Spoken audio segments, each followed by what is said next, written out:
السلام عليكم. وعليكم السلام ورحمة الله وبركاته. نعم. لو سمحت يا شيخ، ليا سؤالين لو سمحت. اسأل. دلوقتي أكل التوت من شجرة ليست يعني ملكي. يعني أنت تمر تأكل توتا من أشجار الناس. في تفصيل. يعني لا في يجوز. اصبر، في تفصيل سأفصل لك.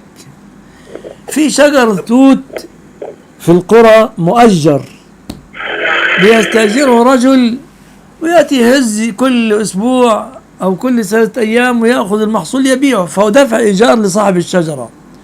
وفي شجر توت آخر الفلاحين طيبين سايبينه كده للأطفال والكبار اللي يمر يأكل.